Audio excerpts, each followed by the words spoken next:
రాష్ట్ర రాజకీయాల్లో ఇప్పుడు జరుగుతున్నటువంటి సీన్ చూస్తే ఎవరు ఊహించని విధంగా గేమ్ పూర్తిగా మారిపోయింది అనుకోవచ్చు.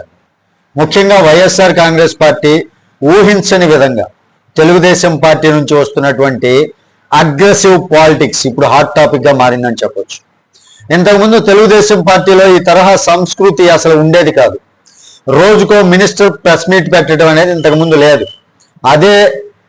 అదే ఓకే, అది కూడా ఒకే టార్గెట్, జగన్మోహన్ రెడ్డి గారిపై ఘాటు విమర్శలు. ఇక్కడ ముఖ్యమైనటువంటి ట్విస్ట్ ఏంటంటే వాళ్ళు తమ మాటలతో మాత్రమే కాదు, వైసీపీ నేతలే గతంలో మాట్లాడినటువంటి మాటలను సాక్ష్యాలుగా చూపిస్తున్నారు. బొత్స గారు ఎలా అన్నారు, ధర్మాన గారు జగన్మోహన్ రెడ్డిని ఎలా అన్నారు అని పాత వీడియోలు, పేపర్ క్లిప్పింగ్స్ బయటికి తీసి అదే వాళ్ళపై ఆయుధంగా వాడుతున్నారండి. ఇది వైసీపీ అసలు ఊహించని టర్న్ అనమాట. ఎందుకంటే ఇది ఒక స్ట్రాటజికల్ గేమ్ ప్లాన్ అనుకోవచ్చు. గతంలో వైసీపీ ఎలా ఉండేది అంటే వైసీపీ అటాక్ చేస్తూ ఉంటుంది, టీడీపీ కేవలం కౌంటర్ ఇస్తూ ఉంటుంది.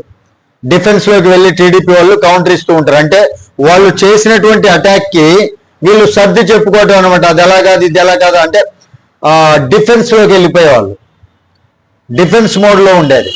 కానీ ఇప్పుడు ఫస్ట్ టైం టీడీపీ అటాక్ చేస్తుంది, వైసీపీ అనేది డిఫెన్స్ లో పడిపోయింది. ఇది చాలా పెద్ద మార్పు అండి టీడీపీ వాళ్ళలో. ఇక మరో ముఖ్యమైనటువంటి పాయింట్ ఏంటంటే వైసీపీ ఒక పెద్ద నేరేటివ్ ను జనాల్లో తీసుకెళ్ళడానికి ప్లాన్ చేసింది. ఆ నేరేటివ్ ఏంటో తెలుసా?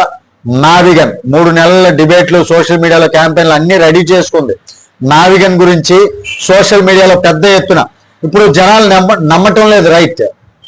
కానీ కొన్ని రోజులు దాన్ని ప్రచారం చేస్తే ఆపకుండా, జనాలు ఎన్ని తిట్టుకున్నా, జనాలు ఎంత నవ్వుకున్నా, మనం మీమ్స్ లోకి వెళ్ళిపోయినా సరే దీన్ని ఆపకుండా సోషల్ మీడియాలో ప్రచారం చేస్తే జనాలు ఒకరోజు కాకపోతే ఇంకో రోజైనా ఆలోచన చేస్తారు అని చెప్పి దానికి సంబంధించినటువంటి క్యాంపెయిన్లు అన్ని రెడీ చేసింది. మొదట్లో వ్యతిరేకత వచ్చినా పదే పదే చెప్తే జనాలు అర్థం చేసుకుంటారు అనేటువంటి లాజిక్ తో ముందుకెళ్లాలనుకుంది. కానీ అదే టైంలో టీడీపీ ఏం చేసింది, ఆ టాపిక్ మీద డిస్కషన్ జరగకుండా పూర్తిగా డైవర్ట్ చేసిందని చెప్పొచ్చు. వాస్తవానికి రోజుకో మంత్రి వచ్చి కొత్త ఆరోపణలు, కొత్త విమర్శలు చేస్తూ మీడియా మొత్తాన్ని కూడా కంట్రోల్ చేస్తున్నారు. దీంతో ఏమైంది, వైసీపీ ప్లాన్ చేసినటువంటి అసలు ఎజెండా ఏదైతే ఉందో అది సైడ్ ట్రాక్ అయింది. ఇంకా ఒక స్ట్రాంగ్ స్ట్రాటజీ అండి, పాత స్టేట్మెంట్స్ ని బయటికి తీసి క్రెడిబిలిటీని దెబ్బతీయటం. బొత్స గారు, ధర్మాన గారు గతంలో కాంగ్రెస్ పార్టీలో ఉన్నప్పుడు మాట్లాడినటువంటి మాటలనే ఇప్పుడు వాళ్లకు బూమరాంగ్ అవుతున్నాయని చెప్పొచ్చు. అందుకే ఇప్పుడు వాళ్ళు కౌంటర్ ఇవ్వడంలో ఇబ్బంది పడుతున్నారు.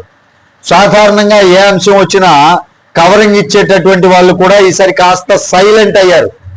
ఇది మొత్తం చూస్తే సాధారణ రాజకీయ విమర్శలుగా కాదండి, ఇది ఒక నేరేటివ్ వార్ అని చెప్పొచ్చు. ఎవరి కథనం ప్రజల్లో నిలబడుతుంది అన్నటువంటి పోర్ అన్నమాట, అన్నటువంటి యుద్ధం అన్నమాట. సింపుల్ గా చెప్పాలంటే వైసీపీ ఒక కథను స్టార్ట్ చేయాలనుకుంది, టీడీపీ ఆ కథ మొదలయ్యే లోపే మరో కథతో దాన్ని పూర్తిగా కవర్ చేసేసింది, పూర్తిగా తొక్కేసింది. ఇప్పుడు అసలు గేమ్ ఏంటంటే ఎవరు అజెండాను కంట్రోల్ చేస్తున్నారు, ఎవరు ప్రజల దృష్టిని తమ వైపు తిప్పుకుంటున్నారు, అదే రాబోయే రోజుల్లో రాజకీయ దిశను నిర్ణయించబోతుందని చెప్పవచ్చు. ఇదే ప్రస్తుతం ఆంధ్రప్రదేశ్ రాజకీయాల్లో జరుగుతున్నటువంటి అసలు స్టోరీ. టీడీపీ గతంలో లేని విధంగా అటాక్ చేయటం మొదలుపెట్టింది. సోషల్ మీడియా వేదికగా కావచ్చు అటాక్ చేస్తూ ఉంది. వైసీపీ వాళ్ళు డిఫెన్స్ లోకి వెళ్ళిపోతున్నారు. ఇంతకు ముందు ఆ స్ట్రాటజీ లేదండి. ఇప్పటి వరకు టీడీపీ చరిత్రలో ఈ స్ట్రాటజీ లేదు. టీడీపీ ఎప్పుడు కూడా డిఫెన్స్ మోడ్లోనే వాళ్ళు డిఫెన్స్ చేసుకుంటూనే గడిపేసేవాళ్ళు ఫర్ ద ఫస్ట్ టైం. మరి దీన్ని మీరేమనుకుంటున్నారు? ఈ స్ట్రాటజీ కరెక్ట్ గా వర్కౌట్ అవుతుందా, లేదు టీడీపీ వాళ్ళు ట్రాక్ తప్పుతున్నారా? దీనిపై మీ విలువైనటువంటి అభిప్రాయాన్ని కామెంట్ రూపంలో తెలియజేయండి. వీడియో నచ్చితే ఖచ్చితంగా లైక్ చేయండి, ఛానల్కి సబ్స్క్రైబ్ చేసుకున్నాను కొంచెం సపోర్ట్ చేయండి. Thank you. జై హింద్.